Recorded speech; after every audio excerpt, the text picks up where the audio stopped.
అందరికీ నమస్తే. నేను మీ ఊరుకుంద అడ్వకేట్‌ని. నిన్న, మొన్న, అటు మొన్న జరిగినటువంటి ప్రెస్ మీట్ యొక్క ముఖ్య ఉద్దేశ్యం పక్కదారి పడుతుంది. జెన్యూన్‌గా మేము ఆశించేది ఒకటే, కోతుల బావి ఇష్యూ ఎంత త్వరగా పరిష్కరిస్తే అంత మంచిగా ఉంటుంది ఎమ్మిగనూరు ప్రజానీకానికి. కోతులబావి అభివృద్ధి గురించి, కోతులబావి చుట్టుపక్కల ఉన్నటువంటి స్థలాన్ని ప్రొటెక్షన్ చేసి అక్కడ ఎలాంటి షెడ్ల నిర్మాణం జరగకుండా చూడండి అని మేము ప్రాధేయపడినా మీరు చెప్పే సమాధానం ఏంటంటే మేము దేవాలయాన్ని రక్షిస్తాం. మరి చుట్టుపక్కల ఉన్నటువంటి ఇంతకుముందు గత 30 ఏళ్ళు 40 ఏళ్ళ నుంచి ఉన్న షెడ్ల సంగతి ఏంటి? అంటే మళ్ళీ ఆ షెడ్లు మీరు నిర్మించాలి, మళ్ళీ గుడి కనుమరుగైపోవాలనేటువంటి ఉద్దేశం ఇది. దయచేసి ఎమ్మెల్యే గారు దీంట్లో ఇంటర్ఫియర్ అవ్వాలి. ఇప్పుడు హడావిడి ఎవరు కూడా ఇక్కడ రాజకీయం చేయట్లేదండి. ఈ ఎమ్మెగనూరులో ఈ ప్రెస్ మీట్లో అందరూ చెప్పుకుంటున్నట్టు అందరూ సత్యహరిచంద్రులే. వాళ్ళు చేసేటువంటి పనులు అందరికీ కూడా ఎమ్మెగనూరు ప్రజానికానికి తెలుసు. వీళ్ళు చేసేది ప్రతీది కూడా సత్యంగానే పాటిస్తున్నారు. ఎమ్మిగనూరు ప్రజానికానికి తెలుసు, మన మనస్సాక్షికి తెలుసు మనము ఏంటి, మన బతుకులు ఏంటి, మన క్యారెక్టర్ ఏంటని. కాబట్టి మనం ప్రత్యేకంగా చెప్పేసి డబ్బా కొట్టాల్సిన పని లేదు. ఎవరు కూడా ప్రత్యేకంగా కేవలం ఏ పార్టీ అయినా, ఏ పార్టీ నాయకులైనా మీ పర్సనల్ అజెండా పక్కన వదిలేసి, ఇంక్లూడింగ్ బీజేపీ కావచ్చు, కూటమిలో ఉన్నటువంటి నాయకులందరూ కావచ్చు, ఏ ఇతర వ్యక్తులైనా సరే, ఇంక్లూడింగ్ మీ పర్సనల్ అజెండా పక్కన పెట్టి పార్టీలకు అతీతంగా కేవలం గుడి అభివృద్ధి చెందాలి, గుడి చుట్టుపక్కల ఉన్నటువంటి ప్రాంతం కబ్జా గురి కాకోకుండా, గుడి కనుమరుగు అవ్వకుండా, షెడ్ల నిర్మాణం జరగకుండా చూడాల్సినటువంటి బాధ్యత గురించి మీరు ప్రస్తావన తీసుకురండి. అంటే మేము గుడి అభివృద్ధి చేస్తాం, 10 లక్షలు ఇస్తాం, నువ్వెవరా? క్యూ కడతా ఉన్నారు గుడి అభివృద్ధి కోసం. గుడి అభివృద్ధి గురించి కాదు అక్కడ మాట్లాడాల్సింది. మీరు పర్మనెంట్గా షెడ్లు నిర్మిస్తామని కొంత డబ్బు తీసుకున్నారు అని ప్రజలు అనుకుంటున్నారు. కాబట్టి మీరు వాళ్ళకి ఏం సమాధానం చెప్పుకుంటారో మాకు అనవసరం. ఇదివరకు హాస్పిటల్ పక్కన రాత్రికి రాత్రి అందరికీ మున్సిపల్ ప్లేస్లో నిర్మించుకోవడం నేరము కాబట్టి రాత్రికి రాత్రి ఖాళీ చేయించారు. అదే ఇప్పుడు మున్సిపాలిటీకి సంబంధించినటువంటి స్థలంలో పోనీ ఆ వైండింగ్ సంబంధించిన రోడ్డు మార్జిన్ ప్లేస్ కాబట్టి అది మీరు ఎట్లాంటి షెడ్యూల్ నిర్మాణం జరుపుకోకుండా చూసుకోవాల్సిన బాధ్యత మున్సిపాలిటీ అధికారులది.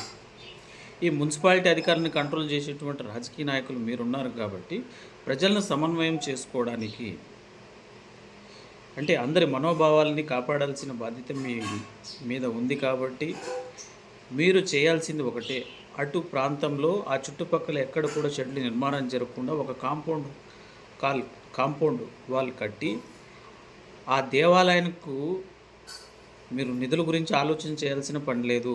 ఏదో నిన్న మొన్న ప్రెస్ మీట్లో పెట్టారు, ఆ షాప్స్ కడితే దానికి ఎట్లాంటి షాప్స్ ప్రస్తావన ఎవరు కూడా తీసుకురావద్దు దయచేసి. అంటే దేవుణ్ణి డబ్బుతో ముడివేసుకుంటున్నారా? అవసరం లేదు. దేవాలయం అభివృద్ధి చెందడానికి, దేవాలయం నిత్య పూజలు జరగడానికి ఎంతోమంది భక్తాదులు ఉన్నారు. ఆ భక్తాదులు ఇచ్చేటువంటి కానుకలతో నడుస్తుంది. కాబట్టి మీరు చేయాల్సింది ఒకటే, ఆ రోడ్డు మార్జిన్ ప్రాంతంలో ఏ ఒక్క షెడ్ నిర్మాణం జరగకూడదు. ఇది మేము ఆశించేది. అంతకుమించి మీరు ఏ న్యూస్ కూడా తీసుకురావద్దు. మీరు రాజకీయంగా ప్రస్తావన తీసుకురావద్దు. మీరు సత్యహరిచంద్రులని అందరికీ తెలుసు. కాబట్టి పదే పదే మీరు ప్రస్తావన తీసుకురావద్దు. కేవలం గుడి అభివృద్ధి గురించి మాత్రమే మాట్లాడండి. గుడికి సంబంధించినటువంటి చుట్టూ పరిసరాల ప్రాంతంలో ఏ షెడ్లు నిర్మాణం జరగకూడదు, ఇది క్లారిటీ ఇవ్వండి.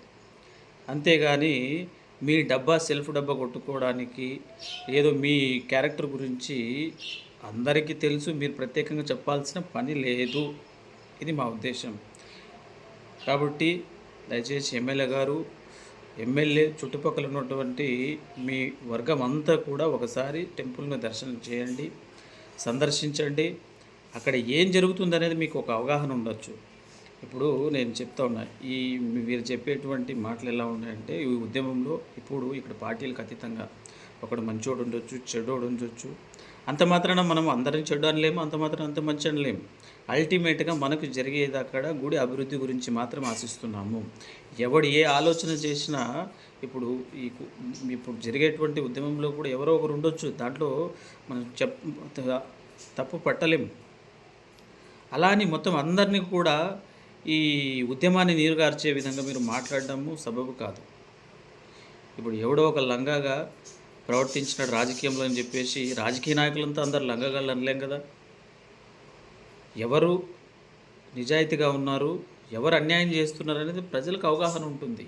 ప్రత్యేకంగా మనం బోర్డులు వేసుకొని తిరగాల్సిన పని లేదు, మైకులు పెట్టుకొని చెప్పాల్సిన పని లేదు. కాబట్టి ఇది దృష్టిలో పెట్టుకొని కోతుల బావి ఇష్యూ ఎంత తొందరగా మీరు సాల్వ్ చేస్తే రేపు జరగబోయేటువంటి ఎలక్షన్స్లో ఆ ఫలితం ఉంటుంది. లేదు మేము ఇలాగే ప్రొలాంగ్ చేస్తాము అంటే కనుక దాని పరిణామం వేరుగా ఉంటుంది. ఇది 100% పార్టీలకు అతీతంగా కూటమి ఏమి మాకు అనవసరం. దేవాలయము ధర్మం కోసం ప్రాణాలకైనా వెనకాడము ఇవ్వడానికి. కాబట్టి ఇది దృష్టిలో పెట్టుకొని మాకు పార్టీలు కాదు ముఖ్యము, దేశం, ధర్మం, దేవాలయం వీటి గురించి మాత్రమే మేము ఆలోచన చేస్తాం. కాబట్టి మీరు ఆచితూచి అడుగులేస్తూ అందరికీ న్యాయం చేసే విధంగా అన్ని మతాలను గౌరవిస్తూ మేము కూడా హిందూ మతాలని మీరు ఇది వరకు ఎన్నో ప్లేసులు డొనేట్ చేశారు ఎమ్మెగనూరులో. అంటే కేవలం ఈ ఒక 6 సెంట్లు మీకు అడ్డం వస్తుందా? ఫంక్షన్ హాల్స్ కావచ్చు, ఇతరత్ర కమ్యూనిటీ హాల్స్ కావచ్చు, ఏమండి ఇంతవరకు పబ్లిక్ టాయిలెట్స్ ఉండేవి. ఆ ప్లేసులు ఏమయ్యాయో కూడా తెలియదు ఎవరికి. మీకు తెలియదా? ఎవడు కబ్జా చేశాడు, కబ్జా చేసినోడు ఎంతెంత డబ్బులు ఇస్తున్నారనేది తెలియదా మీకు? కాబట్టి ఇవన్నీ గెలుకుతా పోతూ ఉంటే ఇవన్నీ బాగోదు. మాకు కావాల్సింది కోతుల బావి ఇష్యూ. ఆ కోతుల బావి ఇష్యూని పరిష్కరించాల్సింది మీరే. మీరు పరిష్కరించండి. లేదు కనుక ఇట్లే ప్రొలాంగ్ చేసి మేము ఇక్కడ షెడ్లు నిర్మాణం చేస్తాము అనే ఆలోచన కనుక ఉంటే మళ్ళీ చెప్తా ఉన్నాం, కూటమి లేదు, ఏమీ లేదు. పార్టీ పక్కన పెట్టి ఎప్పుడైనా అర్ధరాత్రి అయిన ధర్మం కోసం పోరాడడానికి నేను సిద్ధంగా ఉండేటువంటి వ్యక్తిని. కాబట్టి ఇది దృష్టిలో పెట్టుకోవాలి. నాలాంటి వాళ్ళు ఎంతోమంది ఉన్నారు ఎమ్మెగనూరులో. ఇది గమనించి హిందువుల యొక్క మనోభావాల్ని దెబ్బతీయకుండా ఆ కోతులబావి ఆంజనేయ స్వామి దేవాలయ అభివృద్ధిని, చుట్టుపక్కల ఉన్నటువంటి ప్రాంతాన్ని కాపాడాల్సినటువంటి బాధ్యత మీ మీద ఉంది. కాబట్టి మీకు రిక్వెస్ట్గా చేసి చెప్తా ఉన్నాము, దయచేసి ఎమ్మెల్యే గారు ఈ విషయంలో ఇంటర్ఫియర్ అవ్వండి, అందరికీ సమన్యాయం చేయండి. అక్కడ 40 సంవత్సరాలుగా బతుకుతున్నటువంటి వాళ్ళు పొట్టకూడు కొడుతున్నారంటే మున్సిపాలిటీ సంబంధించినటువంటి సంత మార్కెట్లో చాలా ప్లేసెస్ ఉంది ఆ మేకల బజార్ దగ్గర ప్రాంతంలో. కాబట్టి అక్కడ షెడ్లు నిర్మాణం చేయండి. మేము ఎవరిని కూడా పొట్టకొట్టండి అని చెప్పట్లేదు. కాబట్టి ఆ దేవాలయం గురించి ఇప్పుడు ఆ దేవాలయాన్ని కాపాడుకోవాలనేటువంటి ఉద్దేశమే కానీ ఒకరి మనోభావాల్ని దెబ్బతీయాలి, ఒకరిని కడుపు కొట్టాలనేటువంటి ఉద్దేశం అయితే కాదు. కాబట్టి హిందువుల యొక్క మనోభావాన్ని మీరు ఎస్పెషల్గా లెక్కలోకి తీసుకొని ఆచితూచి అడుగేస్తూ ఇట్లాంటి మళ్ళీ పునరావృతం కాకుండా మీరు చూసుకుంటారని, జాగ్రత్త పడతారని ఆశిస్తున్నాం. జై హింద్, వందే మాతరం, భారత్ మాతాకి జై.